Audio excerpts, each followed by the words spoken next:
Hi, Professor Kallimanis here. Welcome back to your course.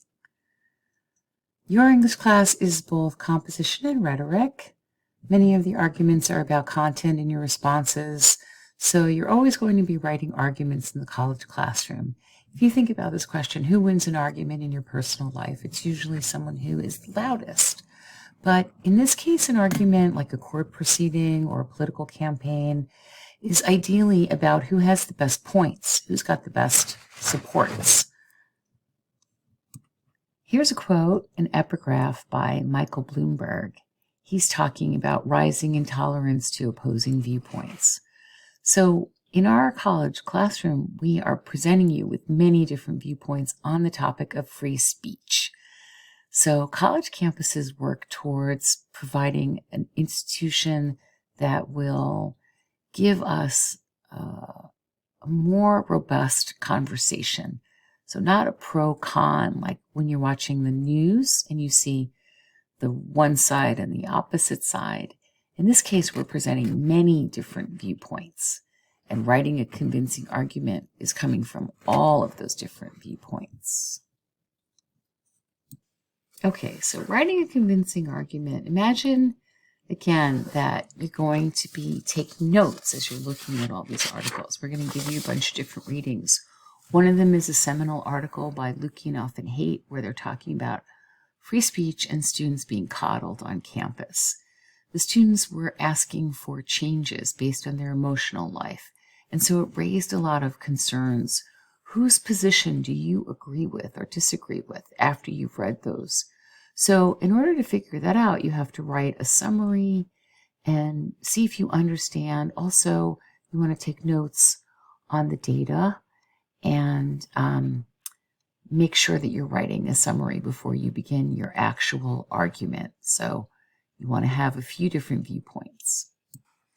It's probably a good idea for me to mention that this is going to take some time. It may take more than 4 hours for you to prep for this exam, to read all the articles and write summaries. This slide is a review of what we talked about on how to write summaries at the beginning of the semester. So you might want to pause the slide here and just go through that again. Okay, here is the actual assignment. The medium is an essay.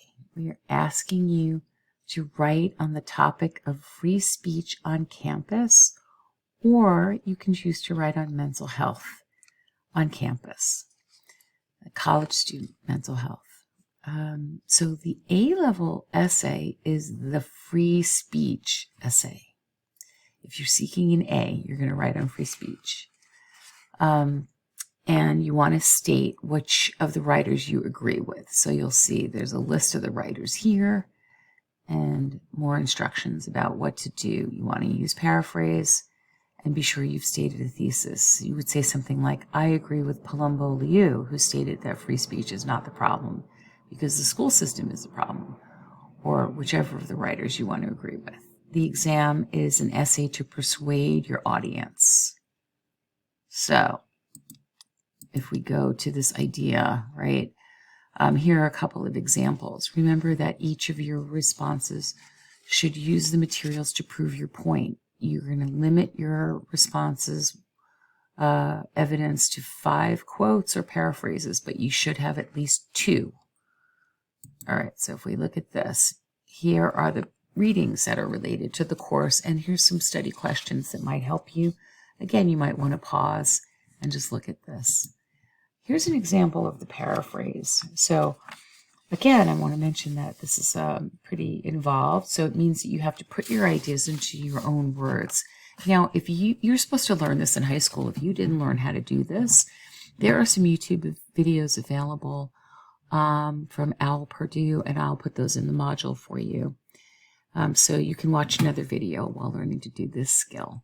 I've also included the list of the cognitive issues reported by Kallimanis and Haidt. So if you want to just focus on mental health, you can think about writing your own personal experience with any of these. Fortune telling, catastrophizing. Here's another page of this, negative filtering, overgeneralization, blaming. These are all things that students experience. Oh, there's actually another one here. Okay, you can ask what if, emotional reasoning, and then let's just go to the review here, right? So we've seen the purpose of the essay, which is to inform and persuade. The medium is writing because, actually, you know what? Let's just change this because it says inform, but we want persuade. Okay, there we go. Editing all the time. The medium is writing because college courses are writing intensive. You'll start with summarizing, then analyze, then your thesis will argue, I agree or disagree that college students are coddled, or I agree or disagree that we should have free speech on campus, whichever of the essays you want to, topics you want to choose. Remember that you can use personal experience to conclude your thoughts, and it should be a minimum of 3 paragraphs. So you can do this.